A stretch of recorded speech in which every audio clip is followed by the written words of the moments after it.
నిజం చెప్తున్నా అసలు రేవంత్ సారు ముఖ్యమంత్రేనా అన్న అనుమానం చాలా మందికి ఉందల్లా. లేకుంటే ఏంది మరి? ముఖ్యమంత్రి కుర్చీలో కూర్చున్న మనిషి అడ్డదిడ్డంగా మాట్లాడొచ్చునా? బూతులు అనవచ్చునా? ఏది పడితే ఎట్లా పడితే గట్లా నోటికి ఏదొత్తే గది ఏందసలు? చిల్లర మాటలు కాదు.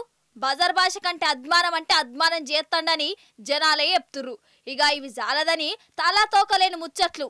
అంతెందుకు, జూబ్లీహిల్స్ ఎలక్షన్లల్లా ప్రచారంలోనే తీసుకోరాదు. అసలు పట్నంలా గింత చెత్త ఉన్నదంటే కేటీఆరే కారణమా? వాళ్ళు సక్క పని చెయ్యలే, అందుకే ఏడా పడితే గాడ చెత్త కుప్పలు కుప్పలుగా మోపోయిందంటుండు. 2 ఏళ్ల సంది మున్సిపాలిటీ మంత్రి చేసుకుంటా ఇప్పుడున్న చెత్తకు అప్పుడు మంత్రిగా ఉన్న కేటీఆర్ సారికే కారణం అనవట్టే. ఇదేమన్నా తెలివిగల ముచ్చట్నేనా? మీరే చెప్పుర్రి. మున్సిపాలిటీ మంత్రిగా కేటీఆర్ సార్ ఏం చేసిండో తెలంగాణ జనమే కాదు, లోకమంతా చూసింది. 10 ఏళ్ల కిందట మురికి కూపం లెక్క ఉన్న హైదరాబాద్ను దున్యాల్నే నిక్కర్సైన పట్నంగా మార్చిండు. ఈ మాట నేను అంటలేను, కేంద్రం వల్లే మన హైదరాబాద్ శుభ్రతను మెచ్చి స్వచ్ఛ సర్వేక్షణ అవార్డులు ఇచ్చింది.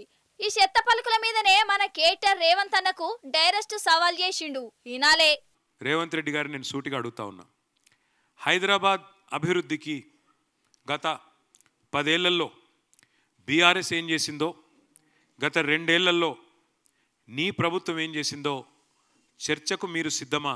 మున్సిపల్ మంత్రిగా ఆనాడు కేసీఆర్ గారి ప్రభుత్వంలో స్ట్రాటజిక్ రోడ్ డెవలప్మెంట్ ప్రోగ్రాం కింద 42 ఫ్లైఓవర్లు, అండర్ పాసులు ఇవన్నీ కూడా మేము నిర్మాణం చేసినాం. మరి 2 ఏళ్ల నుంచి మీరు కొత్తగా ప్రారంభించిన, కొత్తగా మొదలుపెట్టిన ఫ్లైఓవర్లన్నీ పూర్తి చేసినవన్నీ చర్చకు సిద్ధమా? ఉన్న రోడ్లకు గుంతలు పడితే ఒక గుంతనన్న పూడ్చిందా నీ ప్రభుత్వం అని చెప్పి నేను అడుగుతా ఉన్నా.